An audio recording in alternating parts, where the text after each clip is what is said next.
তো বন্ধুরা, আমাদের যে Mount Everest base camp journey, তার জন্য খুব দরকারি যেগুলো জিনিস সেইগুলো আমরা কেনাকাটা করেছি। তো কি কি কেনাকাটা করেছি সেগুলোই তোমাদেরকে দেখাবো। তো চলো একটা একটা করে দেখাই, ঠিক আছে? এখানে অনেক জিনিস আছে। প্রথমে দেখাচ্ছি, এটা হচ্ছে রেনকোট। কারণ রেনকোটটা দরকার যখন তখন বরফ হয়, বরফ হয় না, সরি,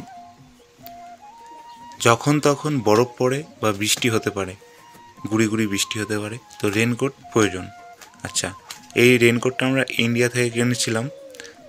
ইন্ডিয়া থেকে যখন আমাদের দাম নিয়েছিল, মানে ইন্ডিয়ার বিহার থেকে কিনেছিলাম, তার দাম পড়েছিল 350 টাকা, ঠিক আছে, ইন্ডিয়ান। আচ্ছা, এবার দেখাবো আমরা স্লিপিং বেড। এটা অনেক বড়, খুলছি না। আচ্ছা, স্লিপিং বেডটা এটা শোয়ার জন্য কাজ। আমি নিয়েছি -40, দেখো, -40 ডিগ্রি টেম্পারেচার। তো এটার কাজ হচ্ছে শোয়ার জন্য। যতই শীত হোক বা কিছু হোক, এর ওপরে একটা কিছু চাপালে এটা ভীষণ গরম হবে। তো স্লিপিং বেডটা সবার প্রয়োজন। আচ্ছা, তো তো এবার আসছে জলের বোতল।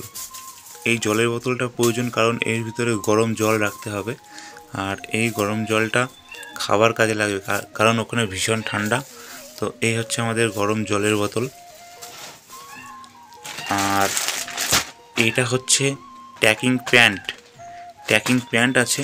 আর এই একজোড়া মোজা আছে এর মধ্যে। মোজার দাম নিয়েছে নেপালের 130 টাকা, মানে ইন্ডিয়ান ওই 80 থেকে 90 টাকার কাছে, মোটা মোজা। আর এই প্যান্টটার দাম নেপালের 1600 টাকা, মানে ইন্ডিয়ান 1000 টাকা।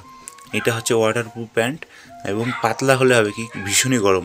তো এই হচ্ছে আমাদের মার্কেট। আর একটা জিনিস আছে, যেটা হচ্ছে গামবুট, মানে হাঁটুর নিচে পর্যন্ত। তো ওটা নিয়েছে নেপালের 500 টাকা। তো সেটা নিচে আছে, ঘরের ভিতরে নেই। তো এই হচ্ছে আমাদের টোটাল মার্কেটিং, কারণ এইগুলো আমাদের বিশেষভাবে প্রয়োজন। তো যারা Mount Everest base camp journey করতে চাও, এই জিনিসগুলো কিন্তু অবশ্যই নিয়ে আসবে।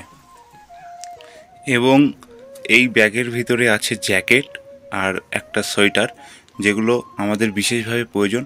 তো তোমরা যারা মাউন্ট এভারেস্ট জার্নি করছো, অবশ্যই কিন্তু একটা জ্যাকেট, ভালো জ্যাকেট নিয়ে আসবে, কারণ শীত ঠেকানোর মতো, যাতে মাইনাসের ওপরে শীত ঠেকায়।